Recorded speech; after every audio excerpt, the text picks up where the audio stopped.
Our team coverage continues tonight as people are responding to the shooting and the life lost of a local businesswoman who News 10's Renee Allen learns had a vision for her life. A local business owner, entrepreneur, tragically lost their life on social media. Condolences of prayer and peace for LuLu Carter. On December 30th, 2025, the Scott Police Department responded to a reported shooting in the 800 block of Delhomme Avenue in Scott, Louisiana. At around 2:30 p.m., officers located 40-year-old business owner Lerhonda LuLu Carter of Lafayette with gunshot wounds. Carter was transported to a local hospital where she later died from her injuries. Investigators identified James Michael Joseph as a suspect and booked him on a charge of second-degree murder. A second individual, Jessie Howard Alfred Jr., was arrested and charged as an accessory after the fact. Next, a pair of developing stories on the Crime Watch. We start out in Scott, where two men are under arrest in the murder of a well-known businesswoman stemming from what was apparently a domestic dispute. The victim is 40-year-old Lerhonda Carter. The Scott woman was the owner of two businesses in downtown Lafayette. That you just saw was during an appearance last year on News 15 promoting Bliss Cocktail Lounge. She also owned the Style Loft on East Vermilion Street. Both businesses have since closed. Police say she was shot and killed here at home in the 800 block of Delhomme Avenue in Scott. The two men charged in her murder are 44-year-old James Joseph and 49-year-old Jessie Alfred Jr. Police say Joseph was the father of the victim's child, and others who knew the pair say they had a rocky relationship. Joseph, who police say pulled the trigger, is being held in the Lafayette Parish Jail without bond. Alfred, meanwhile, who's charged as an accomplice, has been released after posting bail. Law enforcement has stated that the investigation remains active and has released only limited details about the events leading up to the shooting, any motive, or the relationships involved. As authorities continue to gather evidence and pursue prosecutorial steps, key elements of the case remain under review by the criminal justice system. Stay with us as we unravel this shocking story and uncover the heartbreaking details of what led to this senseless loss. Before we begin, let us know in the comments, where are you watching from? And what are your thoughts as the story unfolds? Welcome to True Crime Tales, where we reveal the crimes that shock communities and the secrets hidden behind closed doors. These are real people, real events, real consequences. Hit subscribe and turn on notifications. You won't want to miss what's coming next. Now, let's begin. Lerhonda LuLu Carter was a 40-year-old business owner with established ties to the Lafayette, Louisiana area. She was known primarily for her role as an entrepreneur in the local nightlife industry, where she operated and managed lounge-style establishments that catered to adult patrons. Her name was familiar within certain commercial and social circles due to her business ventures rather than public activism or media presence. Carter resided in the Lafayette area and conducted much of her professional activity within Lafayette Parish and surrounding communities, including Scott, Louisiana. Her businesses placed her in frequent contact with employees, vendors, promoters, and customers, requiring regular oversight and involvement. She maintained an active schedule tied to the operational demands of nightlife venues, which often required late hours, direct management, and coordination with security personnel. As a business owner, Carter carried financial responsibilities that included payroll, rent or property costs, inventory management, licensing requirements, and regulatory compliance. Nightlife businesses are typically subject to fluctuating revenue, seasonal changes, and heightened scrutiny from local authorities, all of which can create ongoing professional pressure. Carter's role required her to balance these responsibilities while maintaining visibility within her establishments. Her daily routine reportedly involved visiting or communicating with her businesses, handling operational decisions, and addressing issues as they arose. This could include responding to staffing concerns, vendor communications, or unexpected incidents at her venues. Such routines often placed her in public settings and required interaction with a wide range of individuals. Publicly, Carter was viewed as a confident and assertive business owner, a persona often associated with individuals who operate in competitive nightlife environments. Privately, details about her personal life were less visible. As with many business owners, the distinction between her professional image and private matters was not always clear, particularly given the overlap between social and business interactions in nightlife operations. At the time of her death, there were no publicly confirmed reports detailing specific personal disputes. However, the nature of her industry suggests the possibility of ongoing tensions related to business operations, partnerships, finances, or interpersonal relationships. Any recent changes in her personal or professional life had not been formally disclosed by authorities prior to the incident. Carter owned and managed nightlife-related businesses in the Lafayette area, including lounge-style establishments that operated primarily during evening and nighttime hours. These venues served adult clientele and functioned as social gathering spaces, often involving music, alcohol service, and event hosting. The locations of her businesses placed them within competitive commercial areas where multiple establishments vied for similar customers.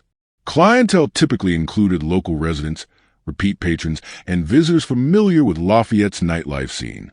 Managing such venues required coordination with bartenders, security staff, DJs or entertainers, and managerial personnel.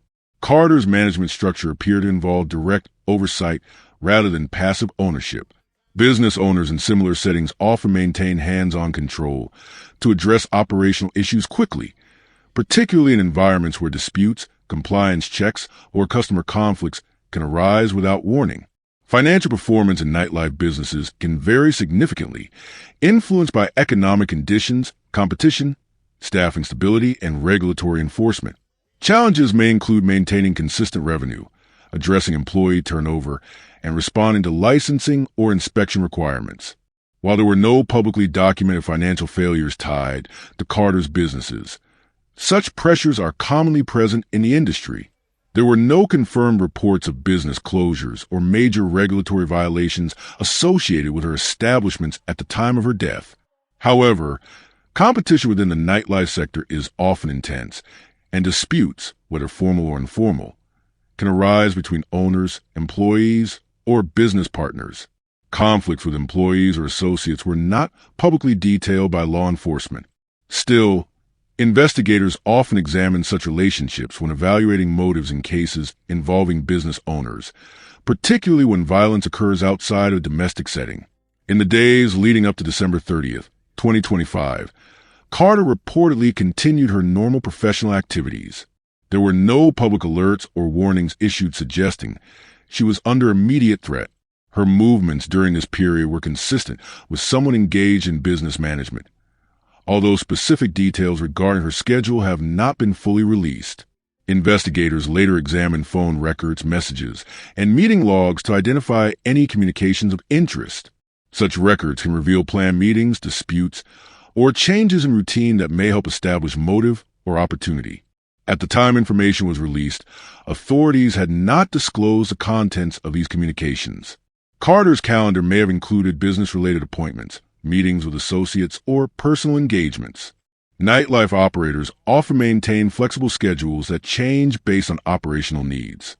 Any deviations from her typical routine would be considered significant in reconstructing the events leading to the shooting. There were no confirmed public statements indicating that Carter displayed unusual behavior in the days prior. However, investigators routinely assess whether a victim altered travel routes, meeting locations, or daily habits, particularly shortly before a violent incident. Determining who last saw or spoke with Carter before the shooting became a critical part of the investigation. This includes in-person interactions, as well as phone or digital communications. Establishing this timeline allows authorities to narrow the window during which the crime occurred and identify potential suspects. The reconstruction of events ultimately focused on her presence in Scott, Louisiana, on December 30th, placing her at or near Delhomme Avenue shortly before the shooting was reported. The shooting occurred on Delhomme Avenue in the city of Scott, Louisiana. This location is within a mixed residential and commercial area, providing multiple potential witnesses and access points. The incident was reported during the afternoon hours, rather than late at night, which is notable given Carter's association with nightlife businesses. Law enforcement responded to reports of a shooting at approximately 2:30 p.m. Upon arrival, officers found Carter suffering from gunshot wounds. The scene was secured to preserve evidence and prevent contamination. Carter was conscious or semi-conscious at the time she was discovered, according to emergency response protocols. Those specific medical details were not publicly released. Emergency medical services were dispatched immediately, and she was transported to a local hospital for treatment. Despite medical intervention, Carter later died from her injuries. Her death was officially classified as a homicide. Police conducted an immediate canvass of the surrounding area, seeking witnesses who may have seen or heard the incident. Nearby residents and businesses were contacted, and officers looked for security cameras that may have captured footage of the shooting or events before and after. Physical evidence was collected from the scene, including ballistic evidence and any items that could establish the sequence of events. Investigators documented the location, assessed possible entry and exit routes, and began constructing a timeline based on available data. The scene on Delhomme Avenue marked the starting point of a broader investigation that would later lead to arrests, though many details surrounding the shooting itself remain undisclosed to the public during the early stages of the case. Law enforcement response to the shooting on Delhomme Avenue in Scott, Louisiana began shortly after reports of gunfire were received during the afternoon of December 30th, 2025. Officers from the Scott Police Department were the first to arrive on scene. Upon arrival, they located Lerhonda, LuLu, Carter suffering from gunshot wounds. Emergency medical services were dispatched immediately, and Carter was transported to a nearby hospital, where she was later pronounced dead. Once the victim was removed from the scene, officers secured the area to prevent contamination of potential evidence. The perimeter was expanded to include nearby properties, roadways, and possible escape routes. Traffic was diverted, and officers documented the scene through photographs and written reports. The location was treated as a homicide scene from the outset based on severity of the injuries and circumstances observed. Crime scene technicians conducted a systematic sweep of the area. This included marking shell casings, documenting bloodstain patterns, and identifying points of entry and exit. The immediate environment was examined for signs of a struggle, discarded items, or property damage that could indicate the sequence of events leading up to the shooting. Investigators also assessed whether the shooting occurred indoors or outdoors, whether the victim was targeted at the location or followed there, and whether the scene represented the primary crime location or a secondary site. These determinations influenced the scope of the investigation and the allocation of resources. Physical evidence was collected according to standard homicide investigation protocols. This included shell casings, potential firearm-related evidence, and any personal items found near the victim. Officers documented the condition of the scene before evidence removal to preserve contextual integrity. Digital evidence collection began concurrently. Investigators identified nearby businesses and residences with surveillance cameras that may have captured activity before or after the shooting. Requests were made to secure footage before it could be overwritten. Cell phone data preservation requests were also initiated for individuals believed to be connected to the incident. Witnesses in the immediate area were identified and interviewed. These included residents, passers-by, and individuals who may have heard gunshots or observed suspicious activity. Initial interviews focus on establishing a basic timeline, descriptions of vehicles or individuals seen leaving the area, and any prior disturbances reported nearby. Investigators documented inconsistencies between witness statements and noted areas requiring follow-up interviews. Some witnesses provided limited information, while others offered observations that helped narrow the time frame of the shooting and potential direction of flight. Surveillance footage became a key component of the investigation. Video obtained from nearby cameras was reviewed to identify vehicles or individuals entering and leaving the area around the time of the shooting. Investigators analyzed timestamps, movement patterns, and any anomalies captured on video. Footage was cross-referenced with witness statements to confirm or challenge reported observations. This review allowed investigators to isolate specific vehicles and individuals that appeared repeatedly in the vicinity during the relevant time frame. Due to the seriousness of the crime and the victim's public profile, Scott Police coordinated with regional law enforcement agencies. This included sharing intelligence, accessing additional investigative resources, and consulting with prosecutors early in the process. Interagency cooperation allowed for expedited background checks, broader surveillance analysis, and faster processing of forensic evidence. This coordination was critical in narrowing the suspect pool within a short period. At the early stage, investigators considered multiple theories. These included the possibility of a targeted attack, a dispute escalating to violence, or a confrontation connected to personal or business-related relationships. No conclusions were drawn publicly at this stage, and investigators maintained several working theories simultaneously while evidence was evaluated. Suspect identification was driven by overlapping evidence rather than a single source. Surveillance footage, witness statements, and digital data converged on specific individuals whose movements aligned with the timeline of the shooting. Investigators prioritized individuals who had recent contact with the victim or were placed near the scene before and after the incident. Investigators narrowed the suspect list by analyzing phone records, vehicle movements, and surveillance footage.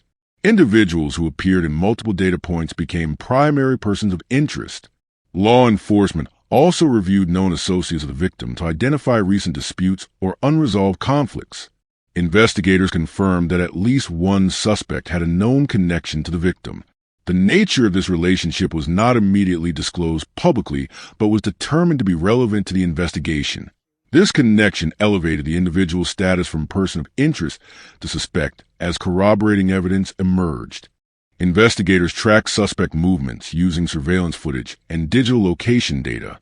These movements showed proximity to the crime scene around the time of the shooting and departure patterns consistent with the estimated time of the incident. Post-incident movements were also analyzed for behavior indicating avoidance or concealment. Evidence linking suspects to the scene included surveillance imagery, witness identification, and digital records. Investigators also examined whether physical evidence recovered matched known possessions or vehicles associated with the suspects. During interviews, investigators identified inconsistencies in statements provided by individuals of interest. Discrepancies between timelines, locations, and actions raised concerns and prompted further questioning. These inconsistencies contributed to establishing probable cause. Based on accumulated evidence, law enforcement arrested James Michael Joseph as the primary suspect. He was taken into custody without incident and booked into jail. Joseph was charged with second-degree murder, which under Louisiana law involved the intentional killing of another person without premeditation or during commission of certain felonies.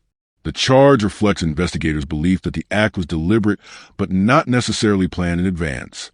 A second individual, Jessie Howard Alfred Jr., was arrested separately. Investigators determined that his actions occurred after the shooting rather than during the commission of the homicide. Alfred was charged as an accessory after the fact, indicating that he allegedly assisted the primary suspect following the crime, potentially by helping avoid detection, arrest, or prosecution. Both arrests occurred within a short period following the shooting, reflecting the rapid progression of the investigation. Authorities emphasized that swift action was made possible through evidence coordination and public cooperation. Law enforcement held briefings to announce the arrests and charges. Officials released limited information, citing the ongoing nature of the investigation and the need to protect prosecutorial integrity. Investigators compiled background profiles of both suspects, including residency, employment history, and known associates. These profiles were used to assess risk factors and establish investigative context. Any prior criminal records were reviewed as part of standard procedure. Authorities did not indicate that past offenses alone influenced charging decisions. Investigators examined employment status, financial conditions, and personal circumstances that could provide context for behavior around the time of the shooting. Connections between the suspects and Lerhonda were documented and analyzed to understand the nature of their interactions and potential points of conflict. Behavioral analysis focused on actions before and after the incident, communication patterns, and response to questioning. These observations contributed to the overall assessment of involvement. Investigators immediately began exploring multiple angles to determine why Lerhonda LuLu Carter was targeted on December 30th, 2025. One prominent line of inquiry focused on business-related disputes. Carter was a known entrepreneur in Lafayette, Louisiana, managing several nightlife establishments. These ventures placed her in a competitive environment where financial disagreements, contractual disputes, and conflict with business partners were potential sources of tension. Police considered whether any recent disagreements, unpaid debts, or disagreements over operational decisions could have contributed to her death. Beyond financial motives, law enforcement examined personal relationships. Investigators reviewed Carter's interactions with friends, acquaintances, and former partners. Any unresolved grievances or ongoing disputes could have escalated into violence. Sources indicated she maintained a network of professional and personal connections that, while generally positive, included parties with potential conflicts. These connections became a key area of scrutiny for detectives seeking patterns or threats preceding the shooting. Another potential motive examined was power struggles, jealousy, or retaliation. Within both personal and professional circles, investigators looked for individuals who may have felt slighted or opposed Carter in business dealings or social settings. Motives of revenge, whether related to perceived slights or prior conflicts, were considered plausible, especially given the targeted nature of the attack. Law enforcement also assessed whether the incident was opportunistic or premeditated. The timing and location of the shooting suggested a calculated attack rather than a random act of violence. Investigators sought to establish whether the assailants had prior knowledge of Carter's schedule or movements, indicating planning. This distinction was crucial for understanding intent and for determining the legal charges against the suspects. At this stage, investigators distinguished between motives suggested by evidence and those derived from speculation. Physical evidence, witness statements, and digital records were weighed heavily against theories that arose from public rumor or circumstantial assumptions. Every lead was examined systematically to prevent premature conclusions about why Carter was killed. Police and forensic teams focused heavily on evidence collected at the crime scene on Delhomme Avenue. Physical evidence included bullet casings, shell fragments, and any items the victim or assailants may have left behind. Forensic analysts processed these materials for fingerprints, DNA traces, and other identifying markers. The analysis provided initial insight into the type of weapon used and the trajectory of the shots fired. Forensic findings extended to ballistic analysis, which confirmed the caliber of the weapon and helped establish distances and angles of a shooting. Experts also looked for gunshot residue on the victim, surrounding surfaces, and suspects once identified. The results contributed to confirming or refuting witness statements about the sequence of events. Digital evidence played a critical role. Investigators examined phone records, text messages, emails, and location data. These records offered insight into Carter's recent communications and possible interactions with the suspects. Calls or messages in the hours preceding the shooting were scrutinized for threatening language, coordination of meetings, or suspicious contacts. Location tracking from mobile devices provided a timeline of movement, helping to determine where both the victim and suspects were before and after the shooting. Surveillance footage from nearby businesses and street cameras offered visual corroboration. Analysts reviewed video for suspicious behavior, arrivals and departures, and potential accomplices. Each frame was compared against witness accounts to establish consistency or identify contradictions. Witness credibility was carefully evaluated. Statements from bystanders, neighbors, or associates were recorded and analyzed for accuracy and reliability. Any inconsistencies were noted, while consistent details strengthened the reconstruction of events. Law enforcement avoided assuming guilt based solely on witness testimony, integrating it with physical and digital evidence for a complete picture. The news of Carter's death prompted immediate attention within Lafayette and Scott. Residents expressed concern over the safety of public spaces, particularly given the public nature of her work in nightlife establishments. Community members sought information on whether the crime was isolated or part of a broader pattern of violence in the area. The impact on local businesses was tangible. Carter's death raised security concerns among other business owners, prompting reviews of safety measures and emergency procedures. Employees of nearby establishments were interviewed to determine whether they had observed unusual activity around the time of the shooting. The incident disrupted routine operations and created a temporary climate of heightened vigilance in the commercial district. Social media became a platform for both information sharing and rumor dissemination. Community members posted condolences, speculation, and questions about potential suspects. Law enforcement had to address misinformation circulating online, clarify which details were verified and which remained unconfirmed. Public concern extended to personal safety and community trust. Residents in Scott and Lafayette demanded accountability and transparency from law enforcement, expressing the need for updates and reassurances regarding ongoing investigations. While some close to the case remained silent, Official statements confirm arrests have been made, but investigators caution that the motive and full details remain under review. The story initially appeared in local news outlets within hours of the shooting. Reports focus on the basic facts: the time and location of the shooting, the victim's identity, and the arrest of 2 suspects. Coverage emphasized the active investigation and included statements from the police department confirming that evidence collection and interviews were ongoing. Differences in reporting emerged among media outlets. Some publications provided extended background on Carter's professional life and community involvement, while others focused strictly on the shooting and law enforcement actions. Variances in emphasis contributed to gaps in public understanding, leaving questions about motive, suspect relationships, and evidence unanswered. Certain details were withheld by police to preserve the integrity of the investigation. Information regarding motive, the precise sequence of events, and potential third-party involvement remain confidential. Investigators aim to prevent public speculation from interfering with witness cooperation or the collection of additional evidence. The public responded with questions about what led to the shooting and whether more individuals were involved. Speculation included theories of personal grudges, business rivalries, and targeted retaliation. Law enforcement and media outlets had to address unverified claims circulating online, emphasizing that confirmed facts were limited to the victim's death, the arrests, and the ongoing investigation.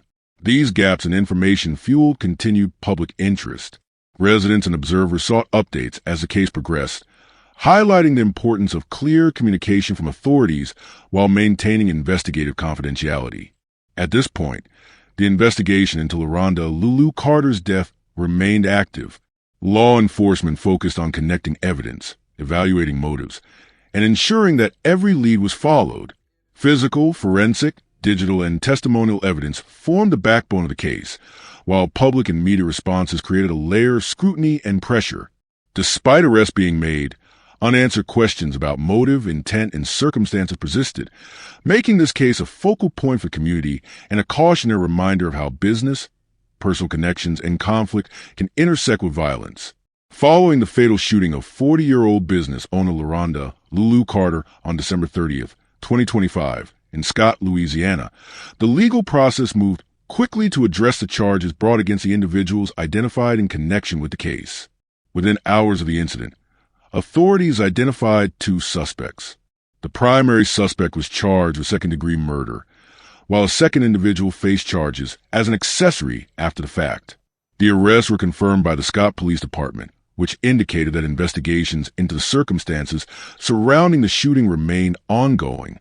The initial court appearances took place in the Lafayette Parish Criminal Court, where both suspects were formally presented before a judge.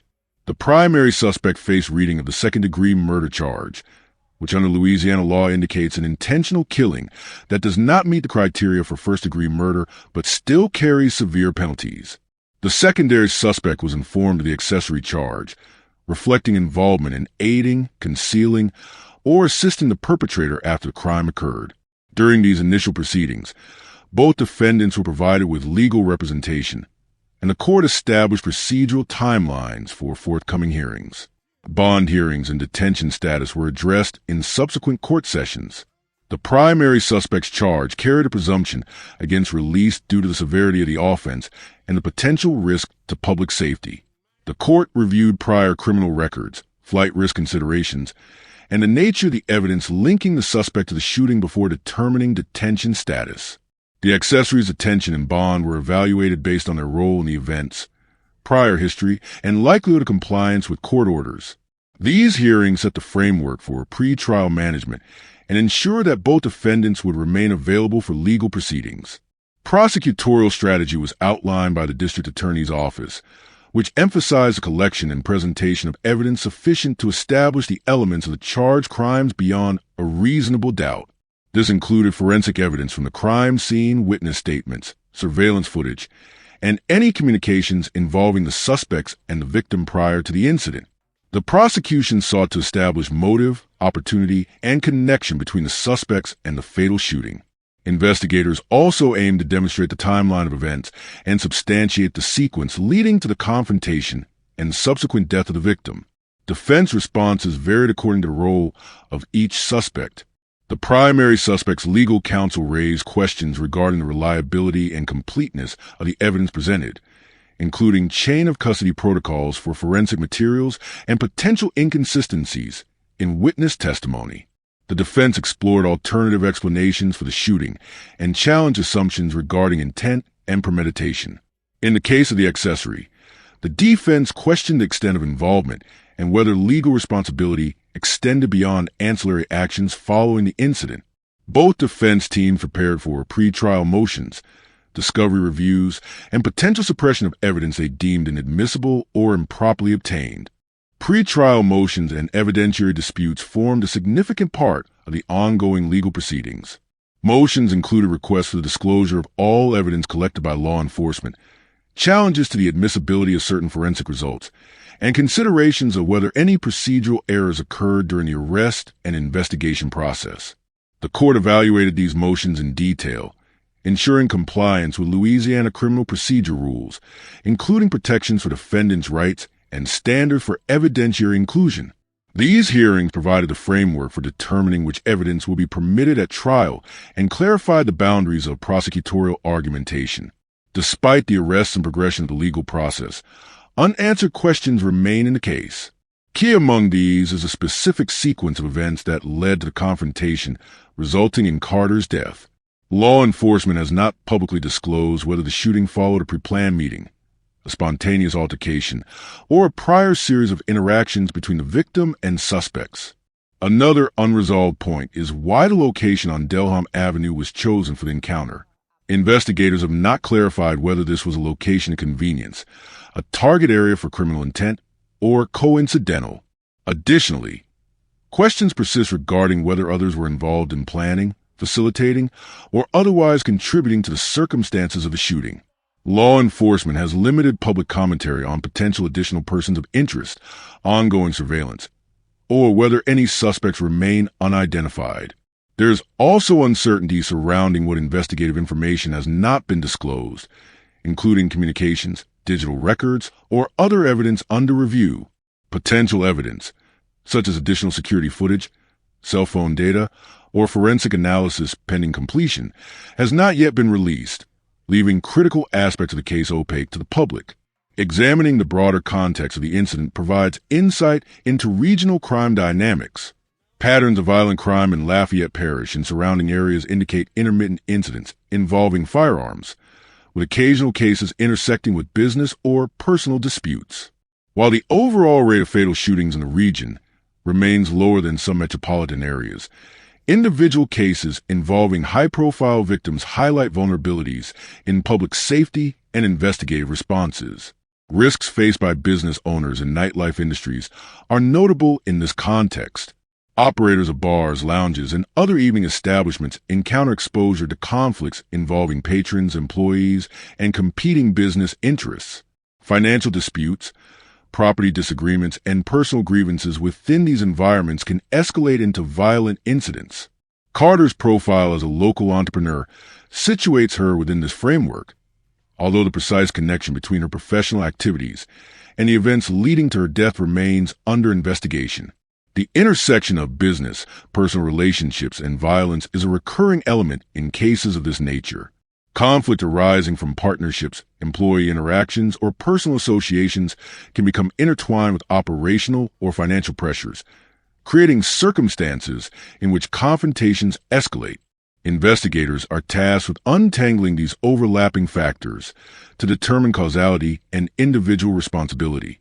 Finally, community trust in law enforcement investigations plays a significant role in the broader narrative.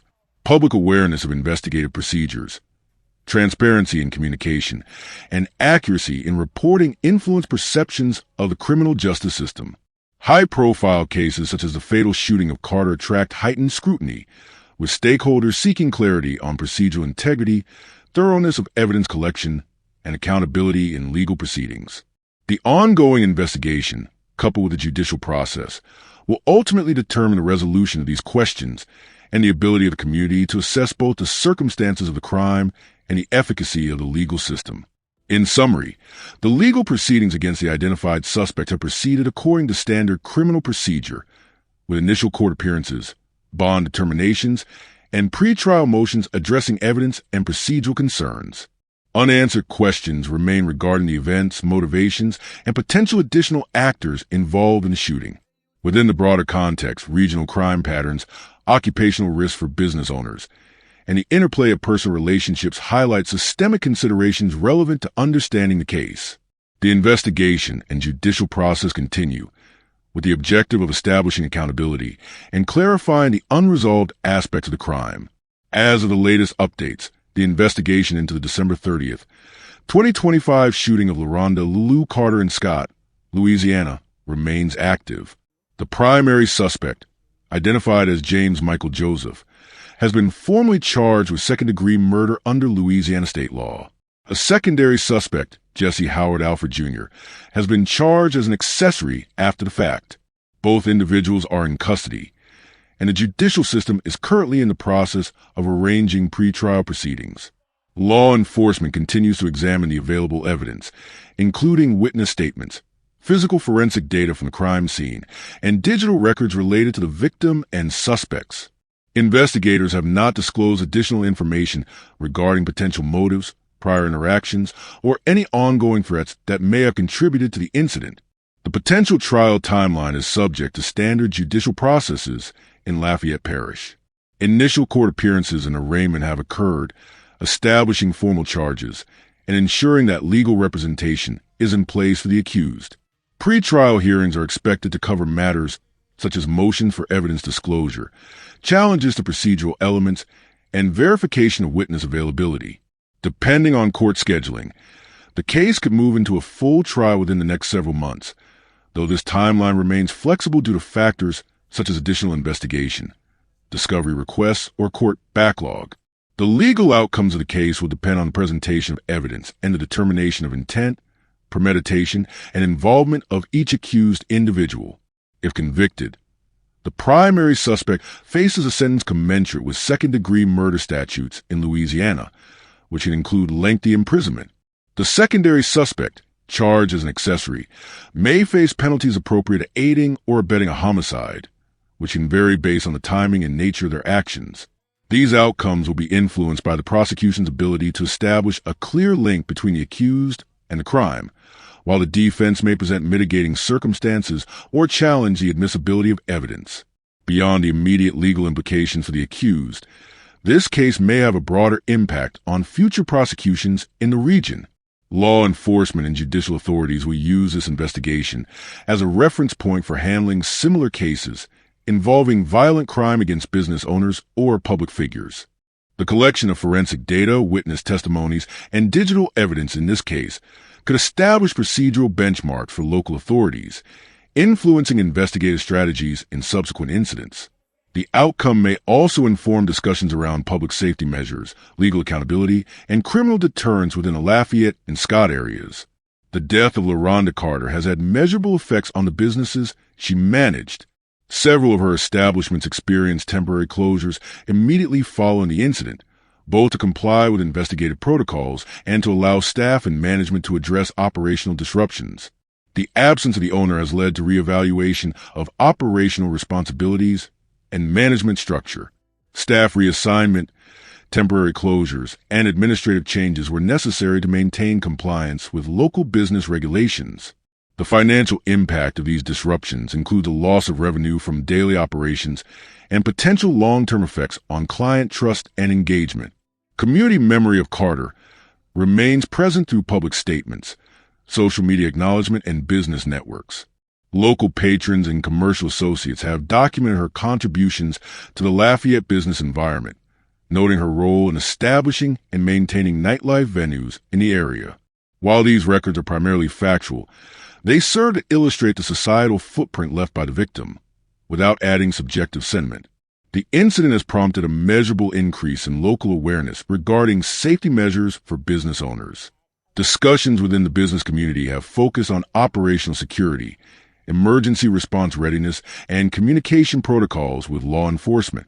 Authorities have emphasized adherence to standard safety procedures and proactive reporting of threats or suspicious activity. Local law enforcement agencies may implement or refine protocols for monitoring potential conflicts involving commercial proprietors aiming to reduce risks of violent incidents in the future. In closing, the confirmed facts of this case are as follows. Lerhonda LuLu Carter, a 40-year-old business owner from Lafayette, Louisiana, was shot on December 30th, 2025, in Scott, Louisiana, and later died from her injuries. 2 individuals have been arrested in connection with the incident, charged respectively with second-degree murder and accessory after the fact. Law enforcement continues to actively investigate, and the case remains under judicial review. Beyond these points, details regarding motive, sequence of events leading to the shooting, and the involvement of any additional parties remain officially undisclosed. Separating confirmed information from speculation is essential.